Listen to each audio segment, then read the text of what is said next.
Pessoal, boa noite. Hoje nós temos aí um tema que eu adoro falar. Falar bastante também, né?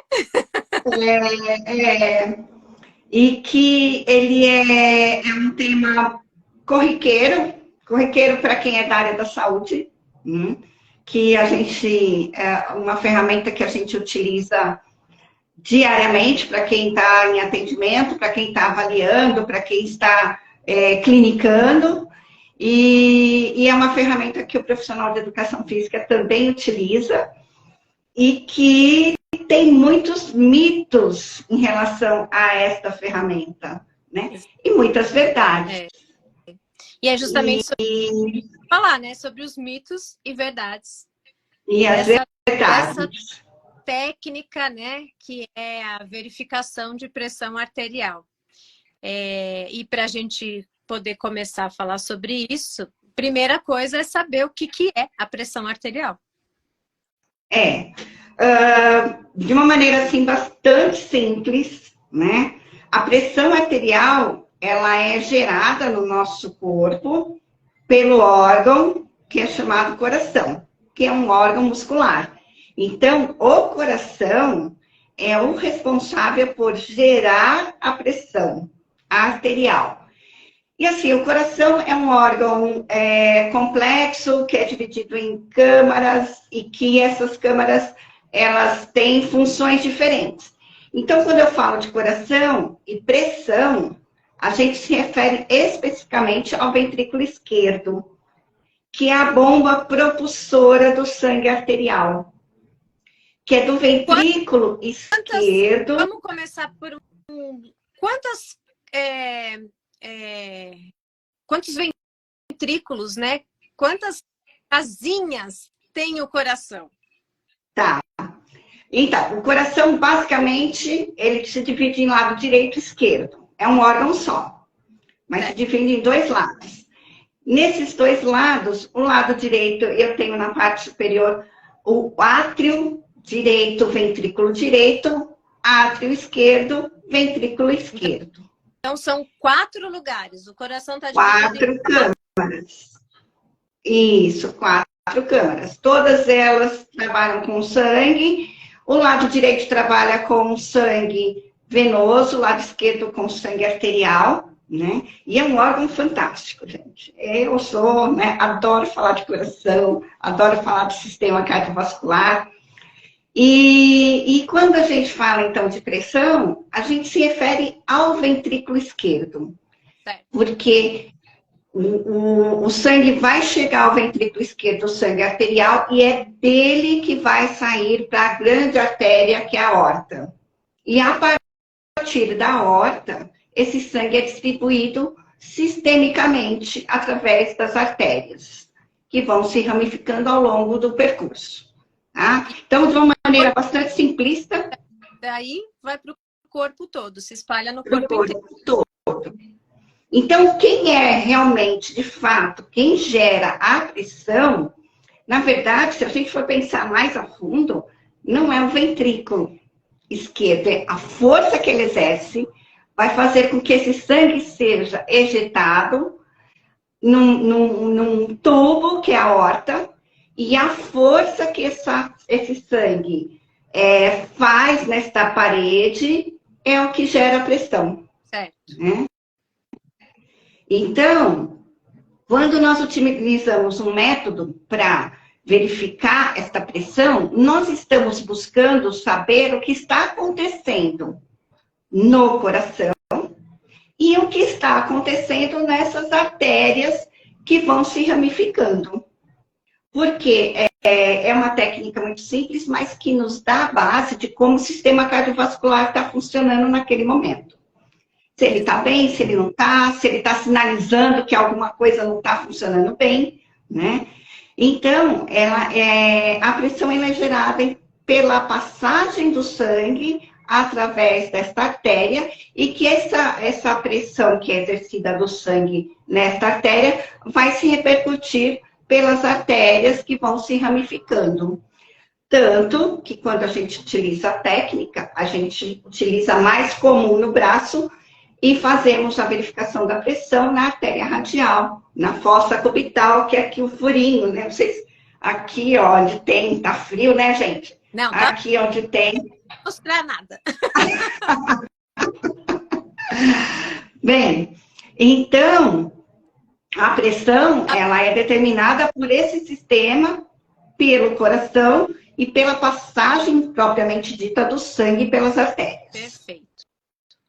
E aí Tá? a gente tem, quando a gente vai falar a respeito de pressão arterial e de verificação e de medição e de aferição e de...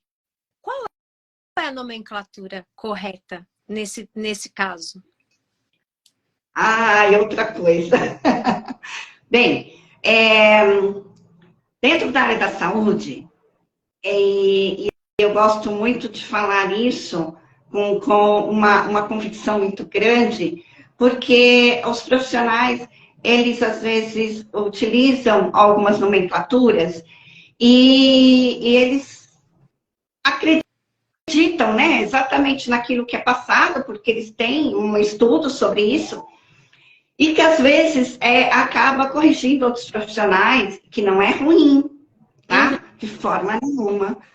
Quando a gente percebe que algo não está de acordo, a gente pode, sim, enquanto profissional da saúde, ajudar os nossos colegas.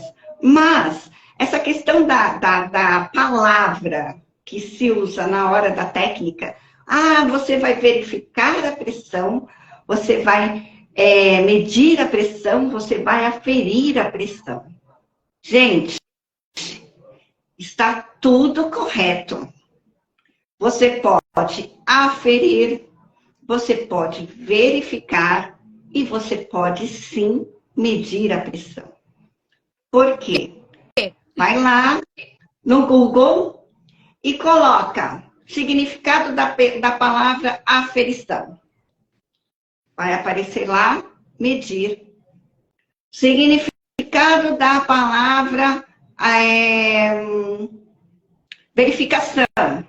Vai estar lá, medir.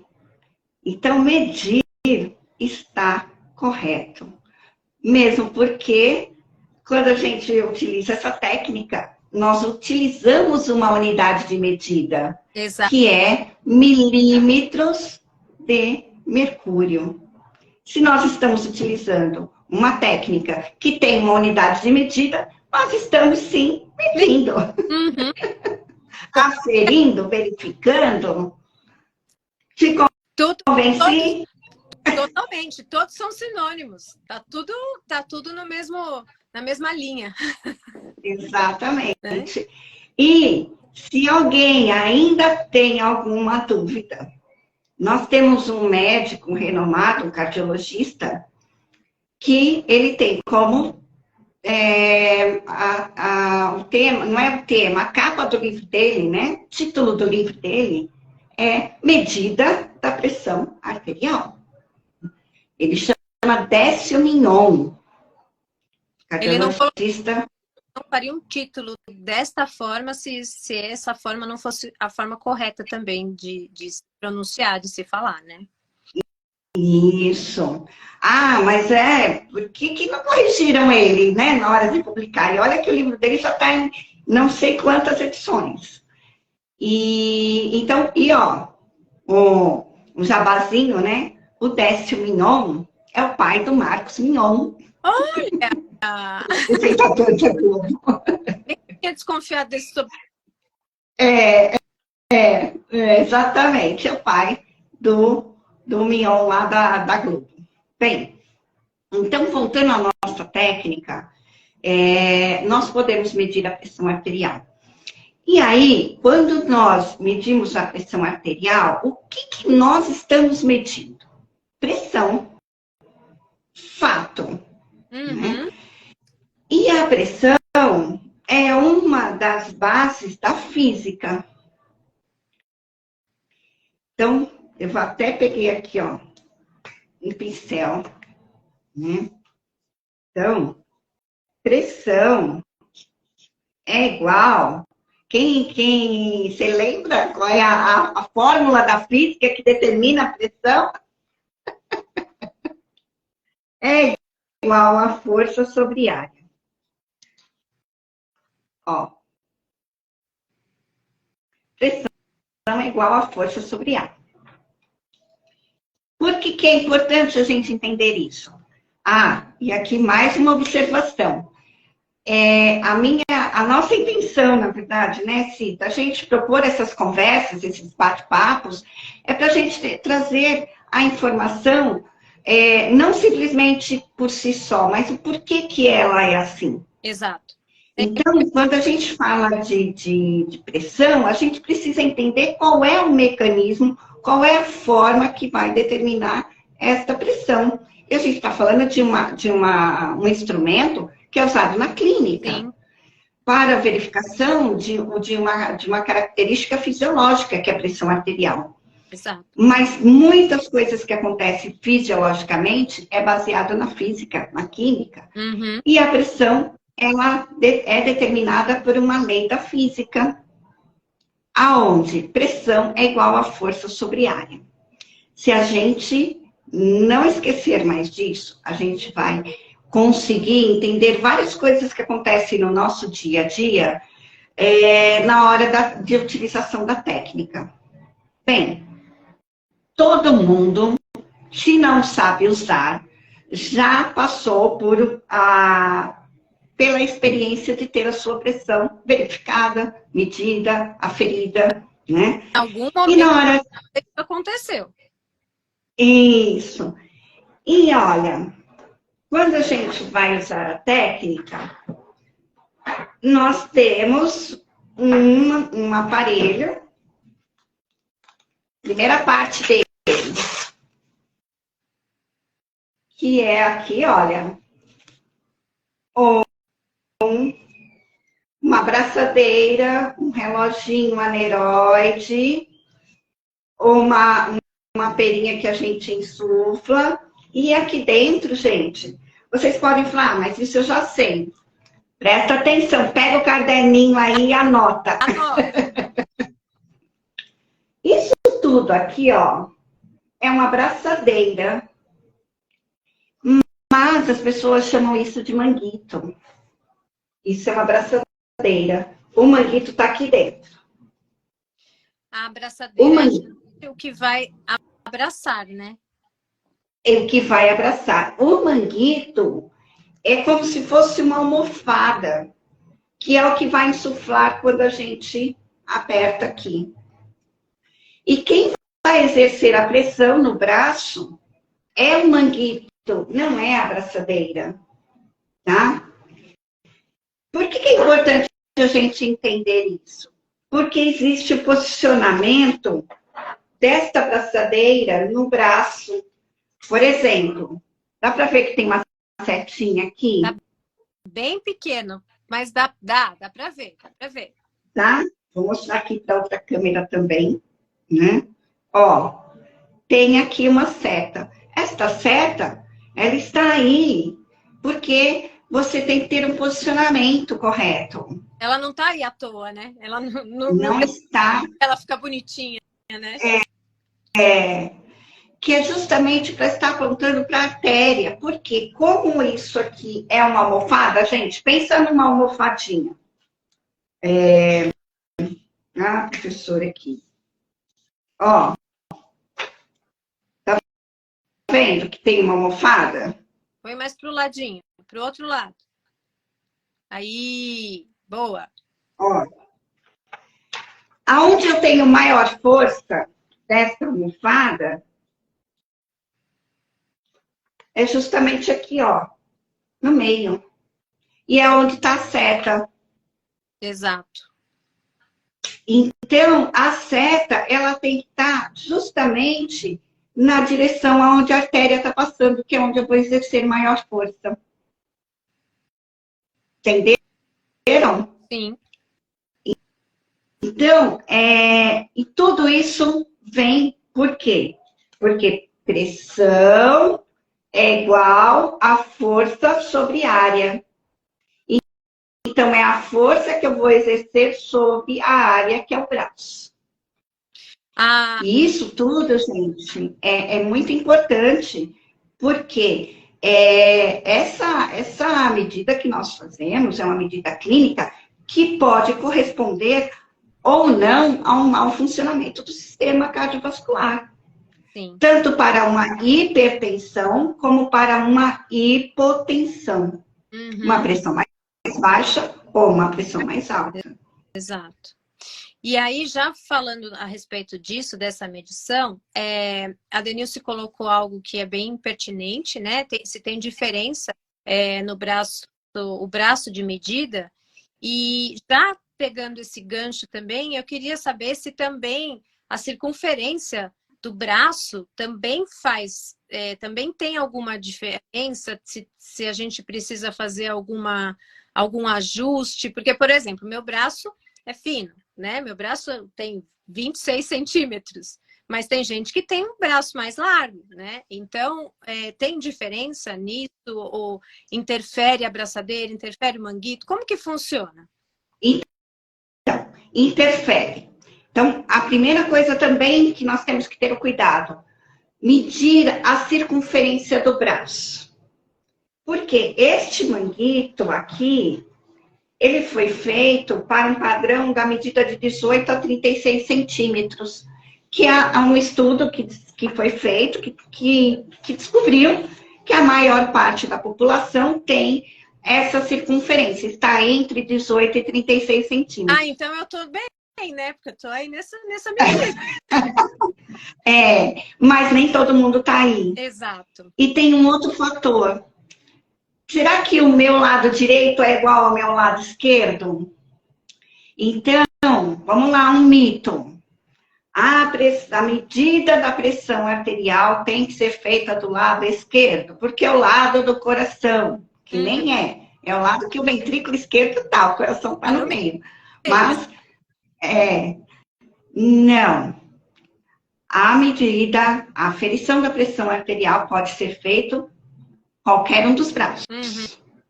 Desde que você verifique a circunferência. Se as circunferências forem iguais ou muito próximas, qualquer braço serve. Se elas forem diferentes, você tem que anotar essa circunferência. Por quê? Novamente, se pressão é igual a força sobre área, se eu mudar a área, eu vou mudar a pressão. Mas enquanto 2, 3 centímetros, sim. Mas isso é pouco. Para você, de repente, ter um diagnóstico? Não. Isso é importante.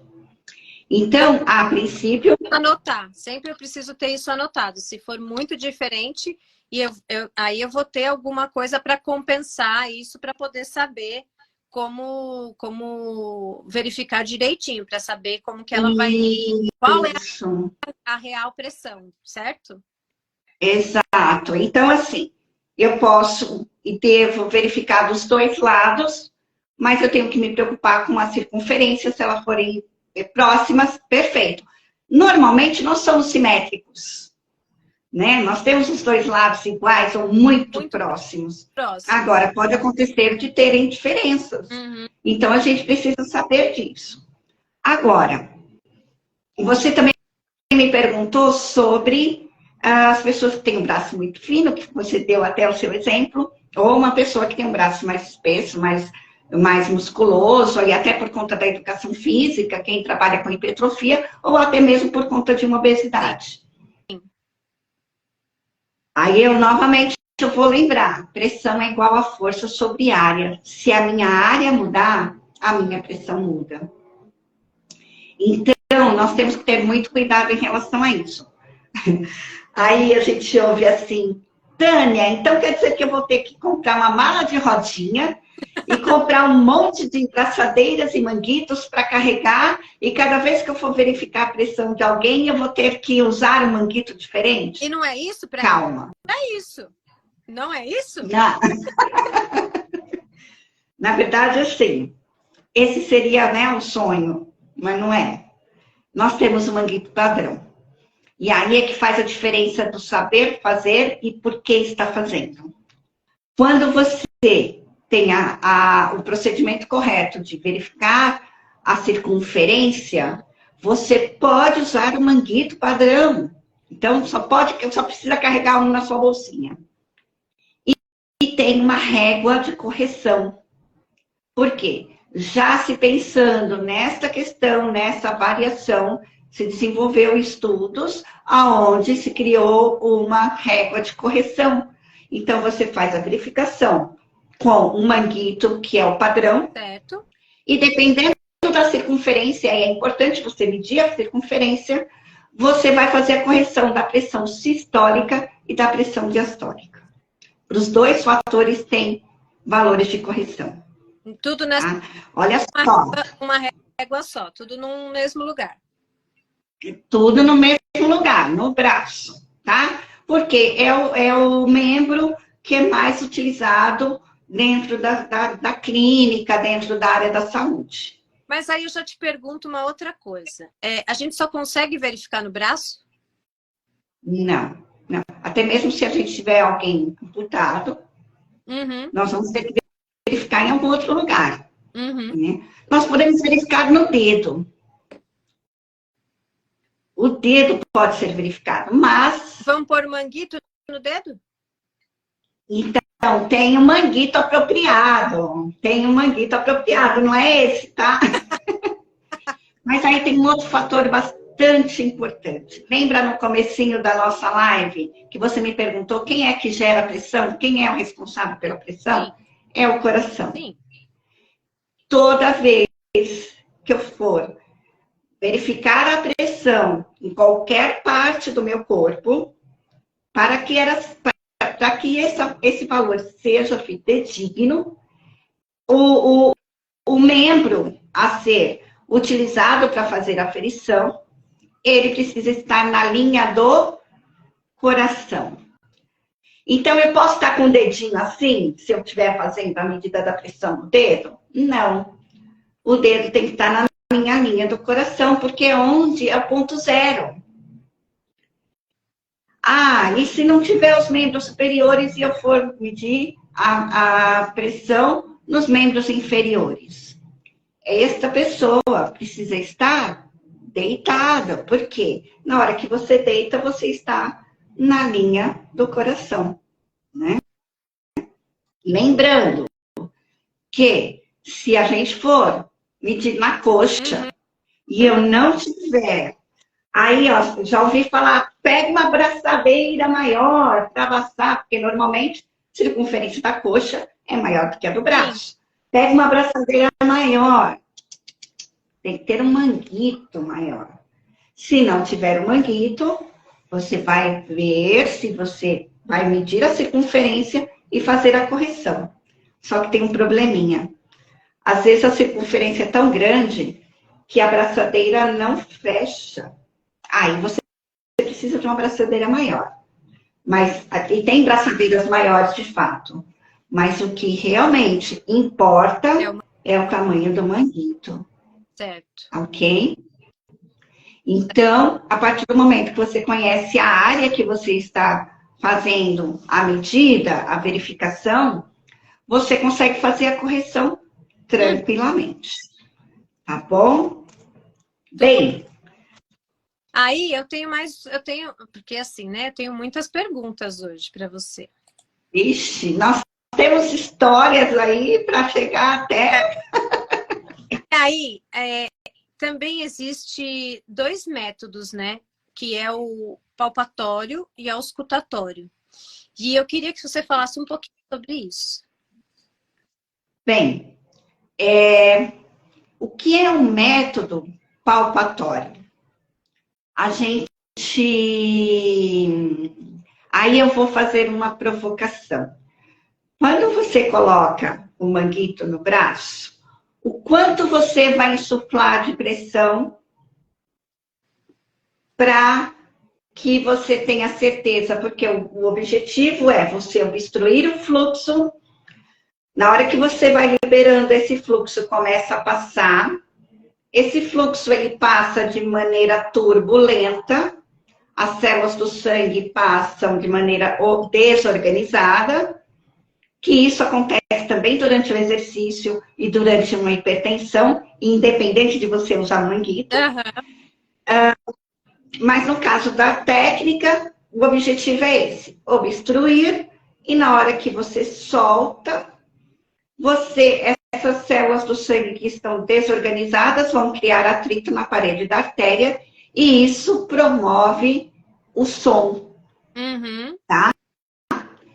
Então, primeiro... Aproveitando que você está falando disso, tiveram outras perguntas que depois a gente vai responder, mas aqui já está, como está dizendo a respeito disso, a Dê está perguntando se a braçadeira precisa ficar bem presa no braço. Então, bem presa não significa apertado. Ela precisa ficar acomodada e, assim, nos 2 dedos acima da fossa cubital. Mas acomodada, ela não pode estar apertada. Isso, tá? Bem, falando então novamente dessa questão do método palpatório e do método auscultatório. Quando eu vou insuflar dentro desse reloginho, ó, esse reloginho, ele marca a pressão que a gente está exercendo no manguito, ok? Então, ele tem uma marcação até 300 milímetros de mercúrio. Quanto eu vou insuflar? Então, você vai em qualquer lugar fazer a medida da pressão. E também, depois eu queria falar até um pouquinho do digital por conta disso. E aí a gente tem sobre isso. Não passou não, tá, Nádia? A gente vai falar sobre ela. Então tá. Aí, normalmente, novamente, a diferença de você saber fazer e o porquê está fazendo. Quando você usa o método palpatório, ele serve para que você consiga saber o quanto você tem que insuflar aqui. Então, você não precisa do esteto nesse momento. O estetoscópio, ele é um amplificador de som, tá? O estetoscópio é um amplificador de som. Pensa num aparelho de som, numa caixinha acústica, ele faz isso, tá? Ele amplia o som. Ali, né? Ele vai direto ali, ele consegue puxar de lá de dentro, né? Tem uma sensibilidade bastante grande onde você faz a ausculta do som. Então, o método palpatório, ele vai servir para você saber o quanto você vai insuflar aqui. Por exemplo, a minha pressão é 100 por 60, no basal. Para que vai insuflar até o 220, que é onde a regra manda, entre aspas, né? A regra de quem só faz. Para quê? Porque isso é passado como realmente uma regra, né? Então, assim, você vai sempre a 220, que é para todo mundo. E independente se tem pressão alta, se tem pressão baixa, se tem qualquer coisa, vai para... Isso serve para todos e não é bem assim, né? Esse é mais um... Então, o que a gente faz? Coloca o manguito, vai insuflar e vai pegar o pulso radial. Vai insuflando. A hora que você vê que tem ausência de pulso, significa que a pressão do manguito já foi maior que a pressão arterial que essa pessoa está. Já é o suficiente. Aí, você coloca 20 milímetros a mais só por garantia e você solta tudo e você já sabe. Por exemplo, se eu insuflei e o meu pulso sumiu a 110, eu vou colocar 120, 130, não preciso insuflar mais. Porque 110 era a minha pressão máxima. Então, eu coloco 20 a mais, por garantia. E aí, então, eu vou usar o esteto. Por quê? Quando eu uso o método palpatório dá para fazer a verificação de um valor. Nós temos dois valores de pressão máxima e mínima, sistólica e diastólica. Sem o esteto, eu consigo fazer a leitura da minha pressão sistólica. Porque eu vou insuflar, a hora que eu tiver ausência de pulso, eu sei que eu já interrompi, então eu já sei mais ou menos o quanto está aquela pressão máxima. E aí eu começo a soltar. E na hora que eu solto o ar, eu consigo ver aqui no reloginho e consigo sentir o pulso passando. E aquele é a minha pressão sistólica. Então, a gente já tem como fazer uma verificação sem estetoscópio, mas somente de uma. Por quê?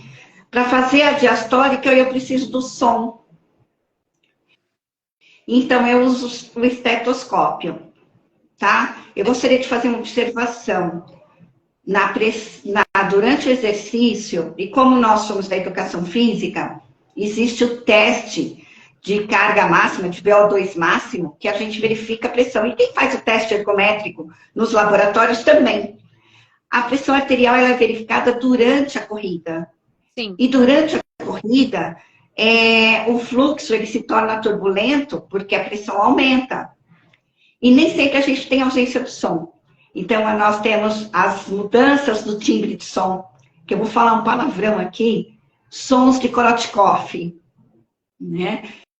Então, são esses sons que vão mudando de timbre. Então, a questão de você entender todo o mecanismo é importante também para esses casos. Exato. Por exemplo, se a gente receber um aluno, um cliente que está com uma pressão muito alta, aí você vai lá e insufla até 220, mas a pressão dele está 240. Então, se você não tiver ausência de pulso, você vai insuflando, até você ter ausência do pulso. Isso te dá a garantia que a técnica que você está utilizando, ela vai ser bem aplicada. Isso. E aí você vai conseguir mensurar essa pressão de forma correta, né? Correta. Sem maltratar o braço da Silene, que é um braço fininho, né? Não sei sua pressão, mas isso não significa nada, né? Braço mais fino, que a pressão é mais baixa, não tem nada a ver. Mas, assim, a gente consegue não maltratar o braço da pessoa que tem uma pressão mais baixa, porque a gente vai insuflar o quanto for necessário. E para a pessoa que tem uma pressão mais alta, a gente vai ter garantia de que a gente está usando a técnica e fazendo uma aferição correta. Buscando ali o máximo mesmo, né? Para poder ter essa medição correta, né? Isso. Como nós... Gente, é uma... Eu ia falar, nosso tempo está acabando. Opa, tá vendo? Eu falei que tem assunto. Quer ver algumas perguntas? Então, eu queria, como a Nádia colocou aqui, eu queria, e a gente também já tinha comentado, né? E você já tinha dado deixa. A Nádia perguntou aqui se os aparelhos digitais, a precisão é boa mesmo. E aí eu queria que você falasse um pouquinho sobre o digital e o analógico. Ó, antes eu vou só complementar que as diretrizes brasileiras de hipertensão tem tudo isso que eu estou falando. E a Simone lembrou bem aí. Que a Simone é minha parceira. A Cáquio. Tá? Então, a Sociedade Brasileira de Hipertensão tem tudo isso que eu estou falando. As diretrizes, né? Porque tem as diretrizes, elas são atualizadas conforme vai se evoluindo, vão acontecendo alguns casos, enfim, e vai mudando alguns parâmetros. Então, as diretrizes, elas são bem atualizadas. E a Diretriz Brasileira de Hipertensão, ela tem esse comprometimento de estar bem atualizada. Aparelho digital e o aparelho analógico. Bem, o digital, ele foi criado para facilitar a vida da gente. Para facilitar a vida do leigo. Aquela pessoa que está em casa, que não tem o auxílio de uma pessoa para fazer a verificação da sua pressão. Mas você sabe que nem sei se isso é bom. Por quê? Qual é a grande questão do aparelho digital? O aparelho digital descalibra. Tudo, gente, tudo que trabalha com medida tem que ser calibrado. Tudo. A notícia, né? Ele não avisa. Ele não avisa, ele não tem luzinha lá piscando, ó, tô descalibrado. Não tem. Então, o que acontece? É mais fácil usar? Não tem dúvida. É só apertar o botão, gente. Esperar o número aparecer. Né? Mas, o que acontece? Só te dando só cortando um minuto, mas até ele tem a posição correta para fazer também. Se você não faz da forma correta, né?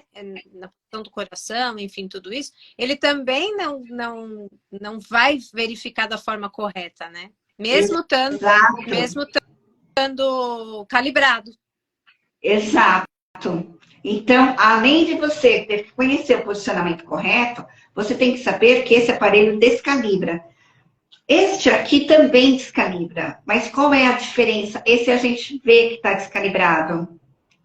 Então, a partir do momento que você vê que está descalibrado, você leva para uma empresa, uma loja. Geralmente, as lojas que trabalham com equipamentos hospitalares fazem a calibração, que é feita através daquela coluna de mercúrio que tem no hospital. Uhum. Agora, o digital não manda recado, ele está descalibrado. Gente, casos e casos de pessoas que chegam no hospital passando mal, aí o médico pergunta, mas vocês observaram a pressão arterial? Ah, tá normal. Qual é o aparelho? O aparelho digital? Não. Então, como eu dou aula para o pessoal da enfermagem, que tem muitos auxiliares, e até mesmo na educação física, na nutrição, na fisioterapia, a recomendação que a gente fala, quem puder, faça com este aqui, ó. Este é o melhor e é o mais barato, tá? Hoje em dia, você compra um kit por menos de R$100. Um kit por menos de R$100. O digital, além de ser mais... Com esteto também? Com esteto, conjunto. E, além de tudo, o digital você tem que trocar bateria, né? Já pensou na hora da emergência, você precisar usar o aparelho, ele está sem bateria. Sem bateria. Exato. E eu vou contar, aconteceu comigo. Eu fui fazer um exame, aqueles exames periódicos de empresa, e deu que a minha pressão estava alta, aparelho digital. Uhum. Então, eu não comentei, né? Naquele momento não cabia o comentário, mas você tem pressão alta? Eu falei, não tenho. Ah, você fez, senta a posição, apoia os pés, respira, tal, não sei o quê, tudo bem. Fiz, aí deu uma pequena diferença, muito pequena, passei pela consulta, quando eu cheguei em casa, eu fui ficar a minha pressão, e ela estava normal, tá? Então, acontece muito mais do que vocês imaginam. Então, pessoal, este aparelho, ele exige um pouquinho de treino, mas bem pouquinho. Bem pouquinho. Faz assim, gente, compra um aparelho desse e pega a família. Inclusive, eu descobri que pertenço na família fazendo isso. Tem família que vai adorar. Então, pega lá, compra um aparelho, vai com a família e começa a treinar na família. Usa o método palpatório, que te ajuda bastante. E olha, o nosso tempo está encerrando, vai cair daqui a pouco. Tem muito mais coisa para falar. É um assunto que eu gosto muito. E eu não sei se tem mais perguntas aí. Aqui, vamos responder mais essa e aí depois a gente se despede? Se despede. E aí, quem tiver mais sugestões, quiser saber mais alguma coisa, põe lá no nosso direct. E a gente vê a oportunidade, talvez, de falar um pouco mais sobre esse Sobre assunto num outro esse momento. assunto tem muito assunto para pouco tempo, né? Isso, isso. A pergunta é da D também. Por que no inverno a pressão aumenta? Quem tem pressão alta tem que tomar mais cuidado. Tem que tomar mais cuidado, porque a nossa tendência é ficar mais contido fisicamente. E aí a gente comprime um pouco mais as artérias, mas porque a gente tem uma compressão muscular. E isso sobrecarrega um pouquinho mais o sistema. Nós temos que estar atento a isso. Professores de educação física, que vai fazer avaliação física, ou que tem um aluno de personal que é hipertenso, e que isso é muito comum também, tem que ter essa preocupação no período onde as temperaturas estão mais baixas. Por conta dessa questão de você ter uma vasoconstrição, mas na verdade porque você tem uma contenção maior muscular.